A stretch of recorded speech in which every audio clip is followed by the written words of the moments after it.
করোনায় আজও মৃত্যু ৪৫, আক্রান্ত ৫,০০০-এর বেশি। এদিকে স্বাস্থ্যবিধি মানছে না অনেকেই। গণপরিবহনে ভাড়া বাড়ল ৬০%, অজুহাত করোনা। ব্রাহ্মণবাড়িয়ার তাণ্ডবে হেফাজতের বিরুদ্ধে এখনো মামলা হয়নি। রাজধানীতে কিশোর গ্যাং, আবারও একজন খুন।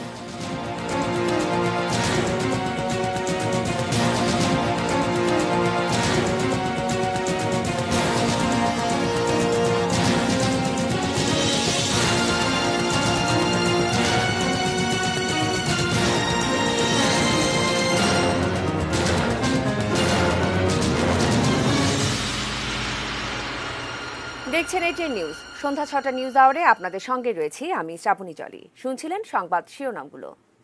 VSL angle channel HB VSL Bikrampur steel limited. এবারে পুরো খবর। করোনা শনাক্তের বছর পার করে দ্বিতীয় ঢেউয়ে দেশ। প্রতিদিনই বাড়ছে সংক্রমণ, মৃত্যু, যদিও তা থোড়াই কেয়ার রাজধানীবাসীর। করোনা সংক্রমণ রোধে সরকারের দেয়া 18 দফা কেবল নির্দেশনাতেই আটকে আছে। শফিকুল হকের রিপোর্ট। দেশে করোনা সংক্রমণের দ্বিতীয় ঢেউ মোকাবেলায় লকডাউন বা সাধারণ ছুটিতে না গিয়ে এবার স্বাস্থ্যবিধি মানাতে 18 দফা নির্দেশনা সোমবার থেকেই কার্যকর হওয়ার কথা, যদিও বাস্তবে চিত্র অনেকটাই আলাদা। করোনার উচ্চ সংক্রমণ হয় এমন 29 জেলার মধ্যে অন্যতম ঢাকা। প্রজ্ঞাপনে বলা হয়েছিল নিত্য প্রয়োজনীয় দ্রব্য সামগ্রী খোলা ও উন্মুক্ত স্থানে স্বাস্থ্যবিধি মেনে বেচাকেনা করতে হবে। তবে মোহাম্মদপুরের কাঁচাবাজারের ছবি এটি। করোনা সংক্রমণ রোধে সবচেয়ে কার্যকর উপায় মাস্ক পরা। সেটি পরতেই বড় অনীহা মানুষের। নানা অজুহাত, যুক্তি সব যেন তৈরিই থাকে। সব আল্লাহর ইচ্ছা। আমার কোনো করুণা হয়েছে না, আমার কোনো ফ্যামিলির মধ্যে কোনো আরাম নাই। জোরে কথা বললে বুঝতে পারছে না, অনেক চিল্লি। তো এই জন্য আমি আবার একটু খুলে কথা বলে আবার লাগাবো। এই মাস্ক কি পকেটে রাখার জিনিস? না রাখছি। আমি এইমাত্র বাথরুমে গেছিলাম, এই জন্য খোলা লাইছি। সারাক্ষণ কাস্টমারের কথা বলছে, আমরা মাস্ক দিয়ে আমরা দেওয়া পারি না, আমাদের সমস্যা হয়। গণপরিবহনের স্বাস্থ্যবিধি মেনে চলতে হবে এবং ধারণ ক্ষমতার অর্ধেকের বেশি যাত্রী পরিবহন করা যাবে না। 2 সপ্তাহের জন্য এমন নির্দেশনা কবে কার্যকর হবে সেটি নিয়েও প্রশ্ন আছে। সিঙ্গেল সিট করা এখনো আমাদের বলে নাই কোম্পানি, কারণ আমাদের তো বলা হয় না এখনো, আমরা কিভাবে বুঝবো? কন্ট্রাক্টর তো বলে নাই, কিছু বলে নাই।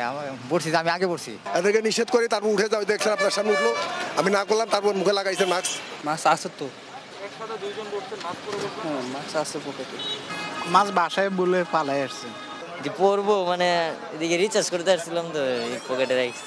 গেল 1 বছরে করোনায় প্রাণ হারিয়েছেন প্রায় 9,000 মানুষ।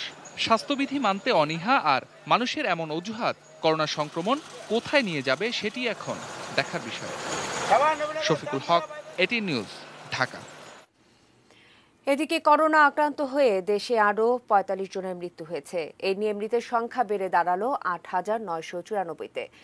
মঙ্গলবার স্বাস্থ্য অধিদপ্তরের নিয়মিত সংবাদ বিজ্ঞপ্তিতে আরও জানানো হয়, ২৯ মার্চ সকাল ৮টা থেকে ৩০ মার্চ সকাল ৮টা পর্যন্ত মোট ২৬,৬২০টি নমুনা পরীক্ষা করা হয়েছে। আর তার মধ্যে নতুন করে আক্রান্ত হয়েছেন ৫,০৪২ জন। সবশেষ পরীক্ষায় রোগী শনাক্তের হার ১৮.৯৪%। এই নিয়ে মোট আক্রান্ত ৬,০৫,৯৩৭ জন। সুস্থ হয়েছেন ২,১৬২ জন। আর মোট সুস্থ হলেন এই নিয়ে ৫,৪০,১৮০ জন। এই নিয়ে গত 2 দিনেই শনাক্ত রোগীর সংখ্যা ৫,০০০-এর বেশি থাকল। সারা দেশে গণপরিবহনের ভাড়া 60% বাড়ানো হয়েছে। আগামীকাল বুধবার থেকে এটি কার্যকর হবে বলে জানিয়েছেন সড়ক পরিবহন ও সেতুমন্ত্রী ওবায়দুল কাদের। সকালে নিজ বাসভবন থেকে নিয়মিত প্রেস ব্রিফিংয়ে তিনি আরও জানান, এই আদেশ বহাল থাকবে আগামী 2 সপ্তাহ। করোনা সংক্রমণ রোধে গণপরিবহনে অর্ধেক যাত্রী বহনের বিধান কার্যকর করতে এই ভাড়া বাড়ানো হলো। সরকারের নির্দেশনা অনুযায়ী গণপরিবহনে স্বাস্থ্যবিধি মেনে চলা, অর্ধেক আসন খালি রাখা, হ্যান্ড স্যানিটাইজার ব্যবহার, শতভাগ মাস্ক পরার শর্তে বাস ভাড়ার হার 60% বৃদ্ধি করা হয়েছে। তবে আগামীকাল থেকে নতুন নির্দেশনা কার্যকর হবে। আমি পরিবহন মালিক শ্রমিকদের গণপরিবহন চলাচলের স্বাস্থ্যবিধি মেনে চলার আহ্বান জানাচ্ছি। করোনার বর্তমান ভয়াবহ পরিস্থিতির জন্য সরকারই দায়ী, এমন মন্তব্য করেছেন বিএনপি মহাসচিব মির্জা ফখরুল ইসলাম আলমগীর। মঙ্গলবার বিকেলে বিএনপি চেয়ারপারসনের গুলশান কার্যালয়ে এক ব্রিফিংয়ে মির্জা ফখরুল বলেন, করোনা বাড়ছে, স্বাস্থ্য অধিদপ্তর অনেকবার এমন হুঁশিয়ার করার পরেও সরকার তাদের উৎসব বন্ধ করেনি, বরং বিদেশি মেহমানদের নিয়ে এসে উৎসবের নামে দেশকে লুট করেছে। গত 2 দিনে সারা দেশে বিএনপির প্রতিবাদ কর্মসূচি পালনকালে পুলিশ এবং আওয়ামী লীগের হামলায় 40 নেতাকর্মী গুলিবিদ্ধ হয়েছেন বলে জানান ফখরুল। হেফাজতের কর্মসূচির সঙ্গে বিএনপির কর্মসূচির সম্পর্ক নেই জানিয়ে ফখরুল বলেন, বিএনপি নয়, সরকারই মৌলবাদীদের উস্কানি দিয়েছে। তার অনেক আগেই কিন্তু আপনার স্বাস্থ্য অধিদপ্তর থেকে বলা হয়েছিল যে খুব মারাত্মকভাবে এটা আসছে, অবিলম্বে আপনার সেটা বন্ধ করা দরকার। তারা করেননি, কারণ তারা উৎসব পালন করার জন্য বর্ষ পালন করে গতবারও করেননি। আপনারা যখন এটা শুরু হয় মার্চ মাসে তখনও করেননি, এখনও তারা এবার করেননি। এখন যেহেতু তাদের উৎসব শেষ হয়েছে, তাদের মহান অতিথিরা সব চলে গেছেন, এখন আপনার তারা এই জিনিসটাকে আবার আনছে সামনে। এদিকে সারা দেশে বিএনপির বিক্ষোভ কর্মসূচিতে কয়েক জেলায় পুলিশের সঙ্গে ধাওয়া পাল্টা ধাওয়া ও সংঘর্ষ হয়েছে। পরিস্থিতি নিয়ন্ত্রণে আনতে কয়েক জায়গায় লাঠিচার্জ, কাঁদানে গ্যাস ও ফাঁকা গুলি ছুড়েছে পুলিশ। দুপুরে কিশোরগঞ্জে বিএনপির মিছিলে পুলিশ বাধা দিলে সংঘর্ষ বাধে। শহরের পুরান থানা ও একরামপুরে ঘণ্টাব্যাপী সংঘর্ষে 3 পুলিশ সদস্য সহ বিএনপির 30 নেতাকর্মী আহত হন। পরিস্থিতি নিয়ন্ত্রণে আনতে পুলিশ প্রায় 50 রাউন্ড ফাঁকা গুলি ও টিয়ার শেল নিক্ষেপ করে। এদিকে নওগাঁয় কেডির মোড়ে দলীয় কার্যালয়ের সামনে থেকে বিক্ষোভ মিছিল বের হলে পুলিশ তাতে বাধা দেয়। শুরু হয় সংঘর্ষ ও ধাওয়া পাল্টা ধাওয়া। বিক্ষোভকারীদের ছত্রভঙ্গ করতে পুলিশ লাঠিচার্জ, টিয়ার শেল ও রাবার বুলেট ছোড়ে। সংঘর্ষে পুলিশ সহ অর্ধশতাধিক বিএনপি নেতাকর্মী আহত হন। অন্যদিকে সকালে টাঙ্গাইল প্রেস ক্লাবের সামনে থেকে বিএনপি নেতাকর্মীরা মিছিল বের করলে পুলিশের ধাওয়ায় তা ছত্রভঙ্গ হয়ে যায়। ঝিনাইদহ, কুড়িগ্রাম, ঠাকুরগাঁও ও ঝালকাঠিতে পুলিশি বাধায় মিছিল করতে না পেরে প্রতিবাদ সমাবেশ করেন বিএনপির নেতাকর্মীরা। তবে শান্তিপূর্ণ বিক্ষোভ মিছিল ও প্রতিবাদ সমাবেশ হয়েছে বরিশাল, রংপুর, ফরিদপুর, সুনামগঞ্জ, লালমনিরহাট সহ বেশ কয়েকটি জেলায়।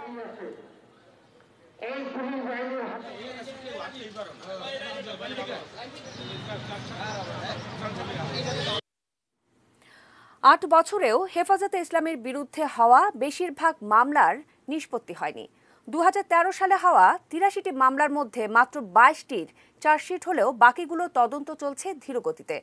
তবে এসব মামলা দ্রুতই নিষ্পত্তি করা হবে বলে জানিয়েছেন গোয়েন্দারা। সাব্বির আহমেদ জানাচ্ছেন বিস্তারিত।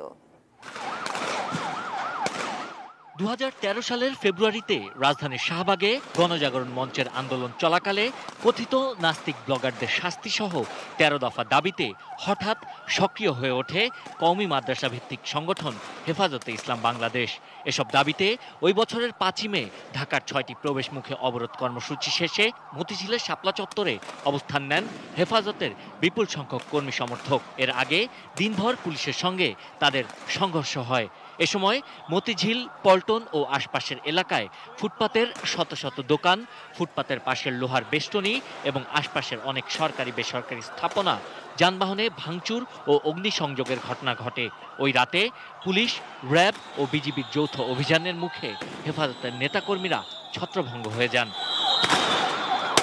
পুলিশ সদর দপ্তর সূত্র বলছে, এসব ঘটনায় রাজধানীতেই 53টি মামলা হয়। এছাড়া নারায়ণগঞ্জ, চট্টগ্রাম, বাগেরহাট, সাতক্ষীরা, কক্সবাজার ও লক্ষ্মীপুরে আরও 30টি মামলা করা হয়। এই 83 মামলায় 3,416 জনের নাম সহ 84,976 জনকে আসামি করা হয়। 83 মামলার মধ্যে 22টি মামলার অভিযোগপত্র দাখিল করা হলেও বাকি 61টি মামলার তদন্ত চলছে ধীরগতিতে। রাজধানীতে করা 53 মামলার মধ্যে 4টির অভিযোগপত্র দেয়া হয়েছে, বাকি 49টির তদন্ত শেষ হয়নি। এসব মামলায় প্রায় 250 নেতার নাম সহ অন্তত 40,000 অজ্ঞাতনামা ব্যক্তিকে আসামি করা হয়। সম্প্রতি মোদি ইস্যুতে হেফাজত ইসলাম আবারও সহিংস হয়ে ওঠায় প্রশ্ন উঠেছে, আগের মামলাগুলোর কেন এই ধীরগতি? কিছু আসামি আমরা হয়তো ফাইন্ড আউট করতে পারিনি ওই সময়, কিন্তু ইদানিং আবার আসামিগুলো অনেক জায়গায় আমরা আইডেন্টিফাই করতে পারছি, যেটা ওই সময় পারা যায়নি। তো এগুলো আমরা এখন বর্তমান কাজের সাথে এগুলো পর্যালোচনা করে এই মামলাগুলো দ্রুত আমরা নিষ্পত্তি করব। গোয়েন্দারা বলছেন পুরনো মামলাগুলোর পাশাপাশি নতুন করে যে মামলা হচ্ছে সেগুলোতে যারা সম্পৃক্ত তাদের খুঁজে বের করা হবে। যে তদন্তের যে খুঁটিনাটি বিষয়গুলো ছিল, যেগুলো প্রমাণের অপেক্ষায় হয়তো এতদিন মুলতবি ছিল, এগুলো আমরা শেষ করে এনেছি। অতি শীঘ্রই এই মামলাগুলো আমরা হয়তো একটা পর্যায়ে নিয়ে আসব। তবে এসব ঘটনায় শুধু হেফাজত নেতাকর্মীরা নন, অন্য একটি গোষ্ঠীও পেছন থেকে ইন্ধন দিচ্ছে বলে জানান গোয়েন্দারা। অজ্ঞাত মামলাও আছে, অজ্ঞাত নাম, সেটা তদন্তে বেরিয়ে আসবে। Sabbir Ahmed, ATN news, Dhaka. এদিকে ব্রাহ্মণবাড়িয়ায় তাণ্ডবের ঘটনায় হেফাজত ইসলামের বিরুদ্ধে মামলা না হলেও নারায়ণগঞ্জের সিদ্ধিরগঞ্জে সংঘর্ষ ও সহিংসতার ঘটনায় আলাদা 6টি মামলা হয়েছে। ওই 6 মামলার প্রতিটিতে 25 থেকে 30 জনের নাম উল্লেখ করে এবং অজ্ঞাত আরও 400 থেকে 500 জনকে আসামি করা হয়েছে। গতকাল সোমবার রাতে সিদ্ধিরগঞ্জ থানায় পুলিশ বাদী হয়ে 5টি এবং র্যাব বাদী হয়ে 1টি, মোট 6টি মামলা করে। পুলিশ জানায়, সন্ত্রাস দমন আইনে পুলিশের 4টি ও র্যাবের 1টি সহ মোট 5টি মামলা এবং সরকারি কাজে বাধা, পুলিশের ওপর হামলা ও আহত করার ঘটনায় পুলিশ বাদী হয়ে আরও 1টি মামলা করে। এসব ঘটনায় কাউকে গ্রেফতার করা যায়নি। জড়িতদের শনাক্ত করে গ্রেফতারের চেষ্টা চলছে। গত রোববারের ডাকা হরতালে পুলিশ ও হেফাজতে ইসলামের কর্মী সমর্থকদের দফায় দফায় সংঘর্ষে পুলিশ, সাংবাদিক সহ অর্ধশতাধিক ব্যক্তি আহত হয়েছেন। এই ঘটনায় গুলিবিদ্ধ হয়েছেন 2 জন। আগুনে পুড়িয়ে দেওয়া হয়েছে 17টি গাড়ি আর ভাঙচুর করা হয়েছে 2টি গণমাধ্যমের গাড়ি, অ্যাম্বুলেন্স সহ শতাধিক যানবাহন।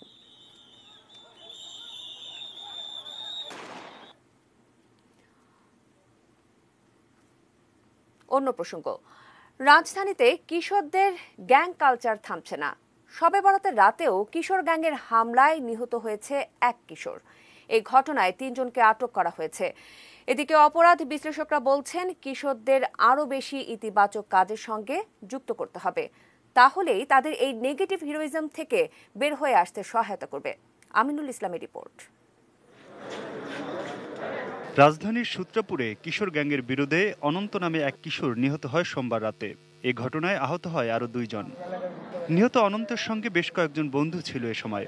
শবে বরাতের রাতে বিভিন্ন এলাকার এই কিশোরদের একত্রিত হওয়ার কারণ জানা নেই তাদের পরিবারের। যে মারা গেছে ওর বন্ধু লাগে, অনন্তর বন্ধু, আর আইসে ওগুলো দেখা করতে আয় দেয় গেঞ্জাম খেলে দেখা যায় যে কথা বলতে বলতে একটা বন্ধুত্ব হয়ে যায়, হয়তো এইভাবে হয়েছে।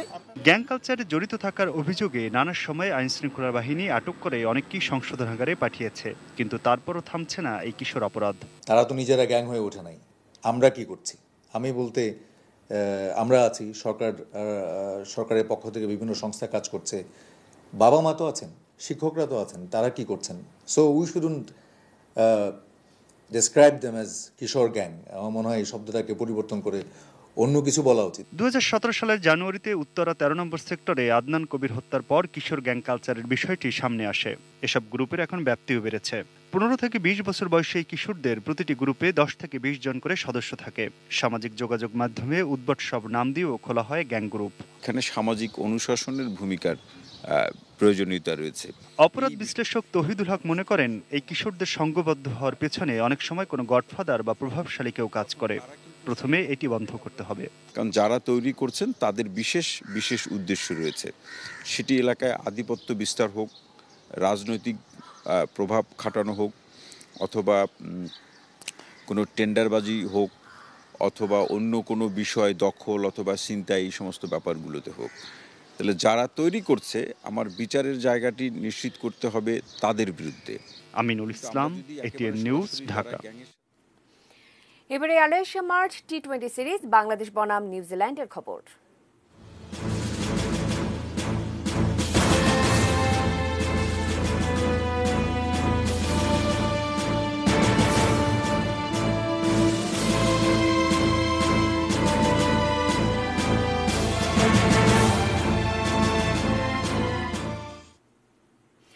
ওয়ানডের পর নিউজিল্যান্ডের কাছে টি-20 সিরিজও হারল বাংলাদেশ। দ্বিতীয় টি-20তে নেপিয়ারে বৃষ্টি আইনে নিউজিল্যান্ডের কাছে 28 রানে হেরেছে তারা। আর এই জয়ে কিউইরা 1 ম্যাচ বাকি রেখে টি-20 সিরিজ জিতে নিল। কিউই ওপেনারদের আগ্রাসী শুরুর চেষ্টায় ম্যাকলিন পার্কে বাদ সাধেন তাসকিন সাইফুদ্দিন আর শরীফুল। 55 রানের মধ্যে 3 উইকেট তুলে নিয়ে টসে হারা নিউজিল্যান্ডকে সাময়িক চাপেও রাখে বাংলাদেশ। পরিস্থিতি পাল্টে যায় গ্লেন ফিলিপস ও ড্যারেল মিচেলের ব্যাটিংয়ে। 17.3 ওভারে কিউইরা 5 উইকেটে 173 রান তোলার পর বৃষ্টিতে দ্বিতীয় দফায় খেলা বন্ধ হয়ে যায়। তাতেই বাংলাদেশের লক্ষ্য দাঁড়ায় 16 ওভারে 170 রানের। ম্যাচ সেরা ফিলিপস 58 ও 34 রান করে অপরাজিত থাকেন মিচেল। 2টি উইকেট নেন মাহেদী হাসান। নেপিয়ারেও খারাপ পরিস্থিতি পিছু ছাড়েনি ওপেনার লিটন দাসের। তবে সৌম্য সরকার ও নাইম শেখের ব্যাটে দারুণ লড়াই করে বাংলাদেশ। রান রেট ঠিক রেখে স্বাগতিক বোলারদের ভয় পাইয়ে দেন সৌম্য। লম্বা সময় পর সৌম্যের ব্যাটে বিনোদন খুঁজে পেয়েছেন দর্শকরা। সঙ্গে জয়ের কিছুটা আলো দেখতে পায় বাংলাদেশ। তবে 27 বলে 51 রানের ঝোড়ো ইনিংস খেলে সৌম্য আউট হলে সবকিছুই ম্লান হতে থাকে। ডট বলে রান রেট নাগালের বাইরে যেতে থাকে সফরকারীদের, যা নিয়ন্ত্রণে আনতে ব্যর্থ হন নাইম, মাহমুদুল্লাহ, আফিফ ও মিথুনরা। শেষ পর্যন্ত নাইমের 38 ও মাহমুদুল্লাহর 20 রানে বাংলাদেশের ইনিংস থামে 7 উইকেটে 142 রানে। নিউজিল্যান্ডে বাংলাদেশের শিক্ষা সফর এখনো চলছে। টানা 5 ম্যাচ হারলেও টিম বাংলাদেশের উন্নতিটা ঠিক কোন জায়গায় তা এখনো বোধগম্য নয়। Khairuzzaman, sports desk, ATN news. 6টা নিউজ আওয়ারের সময় হলো বাজিত স্টিল বিরতি নেবার। ফিরে এসে আরও যা থাকছে। নোয়াখালীতে জমি নিয়ে বিরোধ, স্বেচ্ছাসেবক লীগ নেতা খুন।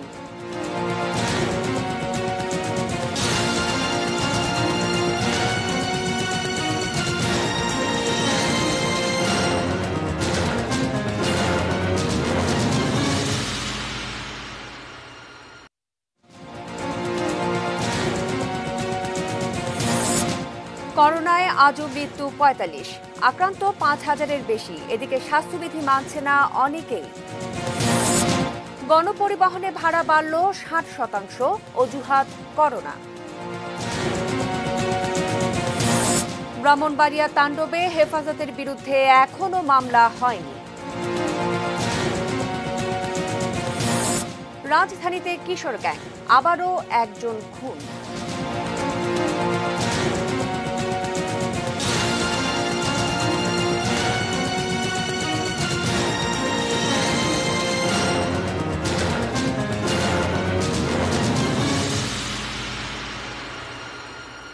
সংবাদ শিরোনামগুলো আরও একবার জানিয়ে আবারও আমন্ত্রণ জানাচ্ছি সন্ধ্যা 6টা নিউজ আওয়ারে। ধন্যবাদ সঙ্গে থাকার জন্য। কামান নয়, মশা মারতে এবার ব্যাং। হ্যাঁ, যে করেই হোক নগরবাসীকে মশার অত্যাচার থেকে বাঁচাতে এবার জলাশয়ে ব্যাঙাচি ছেড়েছে ঢাকা দক্ষিণ সিটি কর্পোরেশন। পরীক্ষায় সফল হলে মাছ, হাঁসের পর এবার ব্যাঙাচি দিয়েই মশা নির্মূল করতে চায় তারা। যদিও এর কার্যকারিতা নিয়ে প্রশ্ন তুলেছেন কীটতত্ত্ববিদেরা। শফিকুল হকের রিপোর্ট। গেল কিছুদিন ধরেই মশার উৎপাতে নাকাল নগরবাসীকে স্বস্তি দিতে নানান চেষ্টা করছে ঢাকার 2 সিটি কর্পোরেশন। মশক নিধনে ড্রোন ব্যবহার করেছে উত্তর সিটি, আর দক্ষিণ আগাচ্ছে প্রাকৃতিক উপায়ে। জলাশয়ে ব্যাঙাচি দিয়ে মশা নির্মূল করতে চায় তারা। এরই মধ্যে দেশের বিভিন্ন স্থান থেকে প্রায় 10,000 ব্যাঙাচি সংগ্রহ করে পরীক্ষামূলকভাবে ছাড়া হয়েছে সরকারি জলাশয়গুলোতে। দক্ষিণের কর্মকর্তারা বলছেন, ব্যাঙাচি ছাড়ায় জীববৈচিত্র্যে যেমন ভারসাম্য ফিরবে, মশার লার্ভাগুলো খেয়ে ফেলায় রোধ হবে মশার বংশবিস্তার, স্বস্তি মিলবে নগরবাসী। ব্যাঙ তো প্রচুর পোকামাকড় খেয়ে ফেলে, কিন্তু পরিবেশ পরিচ্ছন্ন রাখে। তা আমাদের ব্যাঙ তেমন ঢাকা শহরে নাই, কিন্তু অনেকগুলো জলাশয় আছে কিন্তু ব্যাঙ নাই। আমরা যদি জলাশয়গুলোতে ব্যাঙ রাখতে পারি, ওরাও কিছু কিন্তু প্রাকৃতিক পদ্ধতিতে মশা নির্মূল করবে। মাছ যেমন মশার লার্ভা খাচ্ছে, হাঁস যেমন খাচ্ছে, আর এটাও হতো কাটবে। এইভাবে কিন্তু আমরা জৈবিক নিয়ম যদি আমরা যদি মশা নিয়ন্ত্রণ করতে পারি, এটাই কত কিছুটা নিয়ন্ত্রণের মধ্যে থাকবে। এটা আমাদের পরিকল্পনা। এর আগে জলাশয়ে মাছ, হাঁস ছেড়ে মশা নিয়ন্ত্রণ করার চেষ্টা করা হয়েছে, যদিও তা খুব একটা সফল হয়নি। একই অবস্থা এবারও হবে বলে মনে করছেন কীটতত্ত্ববিদরা। ব্যাঙ দিয়ে মশা কন্ট্রোল করার এই ধরনের প্রচেষ্টা কোথাও কেউ করেনি।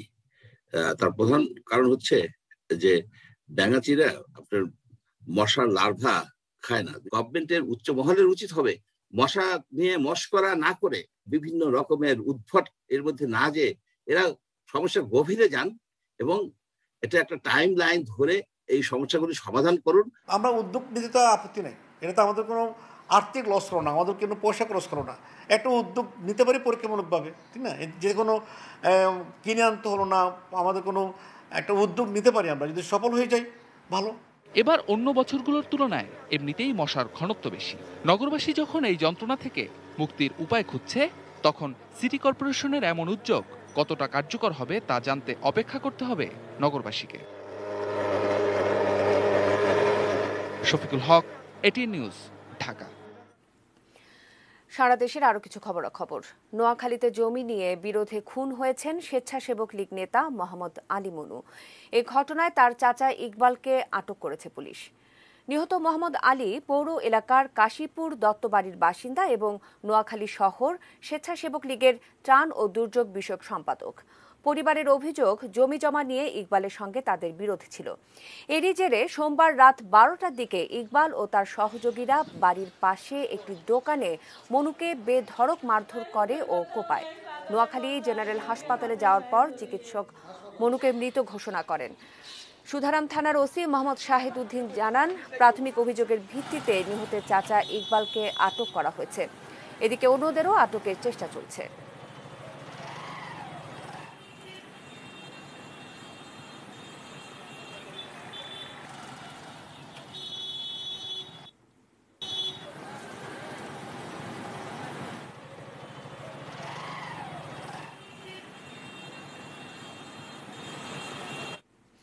এবার ম্যাক্স ব্যাগের সৌজন্যে বইমেলা প্রতিদিন।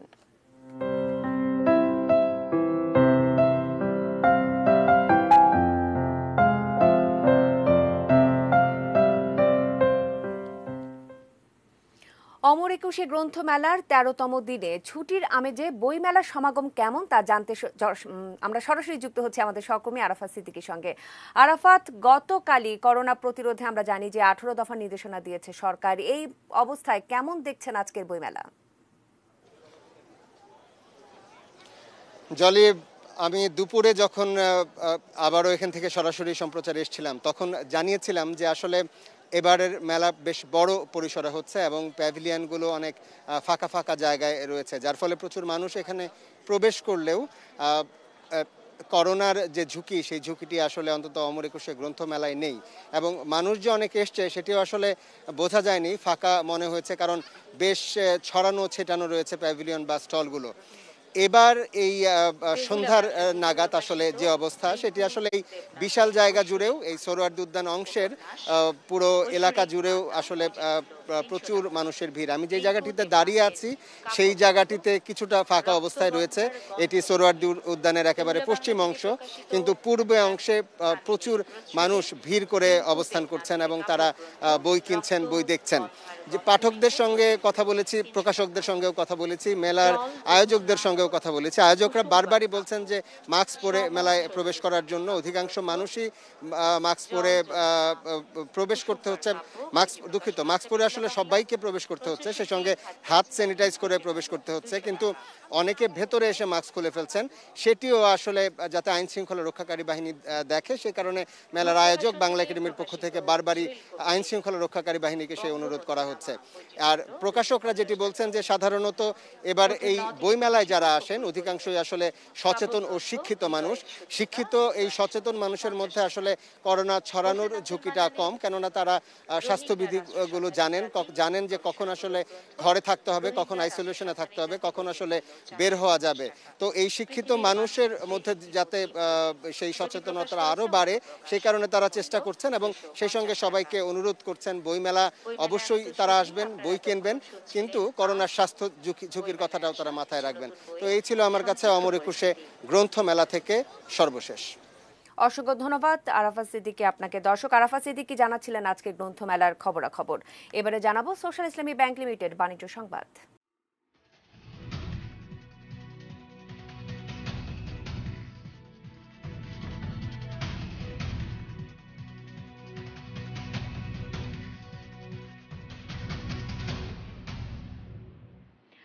বাজারে চাল ও আটার দাম চড়া। কিশোরগঞ্জে ওএমএস এর দোকানগুলোতে প্রতিদিনই বাড়ছে ভিড়। জেলা শহরে ওএমএস ডিলার 10 জনা তাদের দোকান থেকে জনপ্রতি সর্বোচ্চ 5 কেজি করে চাল বা আটা কিনতে পারছেন ক্রেতারা, যেখানে চাল 30 টাকা আর আটা বিক্রি হচ্ছে 18 টাকা কেজি দরে। অথচ খোলা বাজারে চালের দাম 50 থেকে 60 টাকা কেজি। ফলে নিম্ন আয়ের পাশাপাশি মধ্যবিত্তরাও দাঁড়াচ্ছেন এই ওএমএস এর লাইনে। সকাল 9টায় দোকান খোলার কথা থাকলেও ভোর রাতেই লাইনে দাঁড়ান অসংখ্য নারী পুরুষ। ডিলাররা জানান তারা প্রতিদিন 200 জনকে চাল বা আটা দিতে পারেন। বরাদ্দ কম থাকায় লাইনে দাঁড়ানো প্রায় অর্ধেক ক্রেতাকেই তাই খালি হাতে ফিরতে হয়। বরাদ্দ আরও বাড়ানোর দাবি রয়েছে তাদের।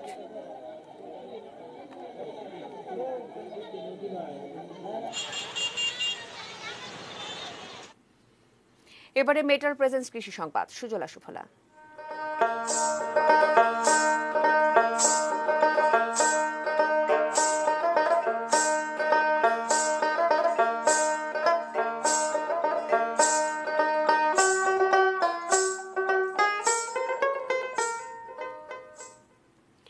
শরীয়তপুরের 6টি উপজেলায় দিন দিন বাড়ছে মৎস্য খামার। এতে করে কমছে কৃষি জমির পরিমাণ। কৃষি জমি রক্ষায় স্থানীয় প্রশাসনের পক্ষ থেকে নির্দেশনা থাকলেও বাস্তব চিত্র পুরোপুরি ভিন্ন। কৃষি জমি রক্ষায় প্রশাসনকে আরও কঠোর হতে জোর দাবি জানিয়েছেন কৃষকরা। শরীয়তপুর প্রতিনিধি রকনুজ্জামান পারভেজের তথ্য ছবিতে ডেস্ক রিপোর্ট। শরীয়তপুর জেলার বিস্তীর্ণ এলাকা জুড়ে রয়েছে কৃষি জমি। এসব জমিতে অনেকেই চাষাবাদ করে জীবিকা নির্বাহ করেন, কিন্তু গত 5 বছরে চিত্র পাল্টে গেছে অনেকখানি। দিন দিন মৎস্য খামার তৈরি করে এসব জমি থেকে ভেকু দিয়ে মাটি কেটে নেওয়ার ফলে কৃষি জমির পরিমাণ কমে এসেছে। ফলে চাষাবাদও কমছে, আবার অনেকের জমি পতিত পড়ে আছে। প্রজেক্টের লেগে এখন আমরা গরুর ঘাসও কাটতে পারি না। সব মনে করেন প্রজেক্টে মনে করেন কেলা গাছ কুলা গাছ লাগাইয়া গরুর লেগে মনে করেন কোনো খাদ্য খানা জোগাইতে পারি না। এই প্রজেক্টের কারণে আমরা এই ধান পান আমরা গরিব মানুষের লাগাইতে পারি না। যেটুকু জমি আছে এটা লাগা হেরা সমান বাচ্চা আমাকে পড়তে হয় না। জেলা জুড়ে কৃষি জমিতে মাছ চাষের নামে প্রতি বছর অসংখ্য পুকুর দিঘি খনন, ভেকু দিয়ে মাটি উত্তোলন করে বিক্রি করা সহ বিভিন্ন কারণে প্রতিনিয়ত কৃষি জমি কমছে। তাই কৃষি জমি রক্ষায় কঠোর অবস্থান নেয়ার আহ্বান কৃষি বিভাগের। প্রশাসনের পক্ষ থেকেও দেয়া হয়েছে প্রয়োজনীয় ব্যবস্থা নেয়ার আশ্বাস। প্রশাসনকে অবশ্যই এগিয়ে আসতে হবে এবং তারা যদি এখানে শক্তভাবে হস্তক্ষেপ করে এবং সমন্বিতভাবে কৃষক সহ বা সাধারণ জনগণ সহ যদি এটা আমরা প্রতিরোধ করতে পারি, আবাদি জমির সংখ্যা এভাবে মাসের আওতায় চলে যাবে না। আমরা কোথাও যদি খবর পাই যে ভেকিউ মেশিন দিয়ে যে কোনো ধরনের মাটি কর্তনের কাজ হচ্ছে, সেটা মৎস্যঘরের কাজ হতে পারে, অন্য কোনো কারণে হতে পারে, ইট ভাটার জন্য হতে পারে, আমরা তাৎক্ষণিকভাবে আমাদের নির্বাহী ম্যাজিস্ট্রেট যারা আছেন তাদেরকে প্রেরণ করে মোবাইল কোর্ট পরিচালনা করছি। Saikat Dasgupta, desk report, ATN news. যথারীতি আবারও সময় হলো বায়োটিস্টির বিরতি নেবার। ফিরে এসে আরও যা থাকছে। সিরিয়া সীমান্ত খোলার ব্যবস্থা নিতে জাতিসংঘকে যুক্তরাষ্ট্রের আহ্বান। ফাইনালে ব্যর্থতার জন্য খেলোয়াড়দের দুষলেন কোচ জেমিডে।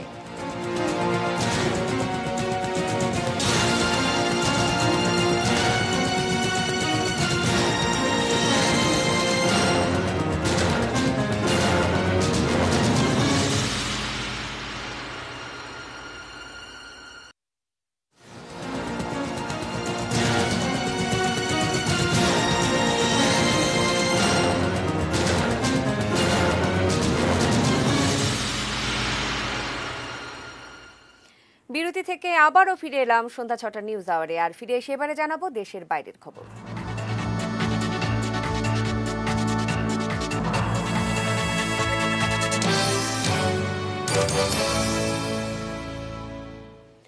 সিরিয়ার সীমান্ত খুলে দিতে ব্যবস্থা নিতে জাতিসংঘ নিরাপত্তা পরিষদের প্রতি আহ্বান জানিয়েছেন মার্কিন পররাষ্ট্রমন্ত্রী অ্যান্টনি ব্লিংকেন। সিরিয়া ইস্যুতে সোমবার অনুষ্ঠিত জাতিসংঘ নিরাপত্তা পরিষদের ভার্চুয়াল বৈঠকে এই আহ্বান জানান তিনি। ব্লিংকেন বলেন, সীমান্ত আটকে রাখায় শিশুসহ অসংখ্য মানুষ চরম মানবিক বিপর্যয়ে আছে। এমন অবস্থায় কোনো কিছু না করে নিষ্ক্রিয় থাকা এবং কোনো পদক্ষেপ নিতে না পারা বিশ্ব সম্প্রদায়ের জন্য লজ্জার বলে মন্তব্য করেন তিনি। 2020 সালের জুলাই থেকে সিরিয়ার একমাত্র উন্মুক্ত পথ বাব আল হাওয়া দিয়ে দেশটিতে জাতিসংঘের ত্রাণ পৌঁছাচ্ছে। সিরিয়ার প্রেসিডেন্ট বাশার আল আসাদের ঘনিষ্ঠ মিত্র রাশিয়া অন্যান্য সীমান্ত বন্ধ রেখেছে। আর রাশিয়া বলছে সীমান্ত খোলা থাকলে সিরিয়ার সার্বভৌমত্ব খর্ব হবে। খেলার খবর।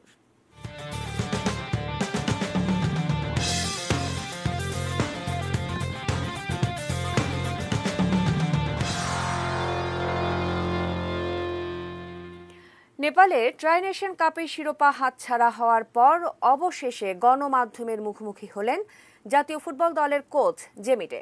তিনি জানান, ফুটবলাররা পরিকল্পনা বাস্তবায়ন করতে না পারাই হারের বড় কারণ। সোমবার ট্রাই নেশন কাপে হেরে একরাশ হতাশা নিয়ে প্রেস কনফারেন্স না করেই হোটেলে ফিরেছিলেন কোচ জেমিটে। তবে মুখ খুললেন একদিন পর, দিলেন ম্যাচ হারের ব্যাখ্যা। অবশ্যই আমি হতাশ। ফুটবলারদের সামর্থ্য অনুযায়ী ফাইনালে একাদশ সাজিয়েছিলাম। দেখুন, যতদিন লিগের ম্যাচে ফুটবলাররা তাদের পজিশন অনুযায়ী খেলতে পারবে না, ততদিন সমস্যা থেকেই যাবে। আমি বাফুফে সভাপতিকে আমার পরিকল্পনা জানিয়েছিলাম। ফাইনালের পরিকল্পনাও সবাই জানতো। এই টুর্নামেন্টকে প্রথম থেকে ফুটবলারদের পরীক্ষা নিরীক্ষার বড় মঞ্চ হিসেবেই দেখেছেন জেমি, আর তাই নিজের পরিকল্পনাতেই অটল ছিলেন তিনি। তবে প্রশ্ন, বিশ্বকাপ বাছাইয়ের প্রস্তুতিতে কতটা সন্তুষ্ট তিনি? কিছু নতুন ফুটবলারকে পরখ করা গেছে, অনেকেই ভালো করেছে, তবে ফাইনালের চাপ তারা নিতে পারেনি। সবকিছুর পরেও আশাবাদী জেমি জানিয়েছেন, ট্রফি হাতছাড়া হওয়ার বেদনা তাকেও ছুঁয়েছে। ম্যাচ জয়ের প্রত্যাশা আমার চেয়ে বেশি কেউ করে বলে আমি মনে করি না, কারণ দলের কোচ আমি। দেখুন, জুন মাসে আমরা যদি দু একটি ভালো ম্যাচ খেলতে পারি, তাহলে এই পরাজয়ের কথা মানুষ ভুলে যাবে। পরীক্ষা নিরীক্ষার হিসেব শেষ। জেমির পরিকল্পনায় এবার জুনের বিশ্বকাপ বাছাইয়ের বাকি 3 match. Jenia Chisim, ATN news, Kathmandu, Nepal. খেলার খবর জানিয়ে শেষ করব সন্ধ্যা 6টার নিউজ আওয়ার। তবে তার আগে শিরোনামগুলো জানিয়ে দিচ্ছি আরো একবার। করোনায় আজও মৃত্যু 45, আক্রান্ত 5000-এর বেশি। এদিকে স্বাস্থ্যবিধি মানছে না অনেকেই। গণপরিবহনে ভাড়া বাড়ল 60%, অজুহাত করোনা। ব্রাহ্মণবাড়িয়ার তাণ্ডবে হেফাজতের বিরুদ্ধে এখনো মামলা হয়নি। রাজধানীতে কিশোর গ্যাং, আবারও একজন খুন।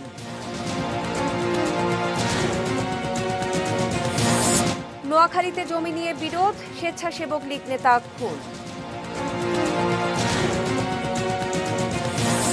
সিরিয়া সীমান্ত খোলার ব্যবস্থা নিতে জাতিসংঘকে যুক্তরাষ্ট্রের আহ্বান। এবং ফাইনালে ব্যর্থতার জন্য খেলোয়াড়দের দুষলেন কোচ জেমিটে।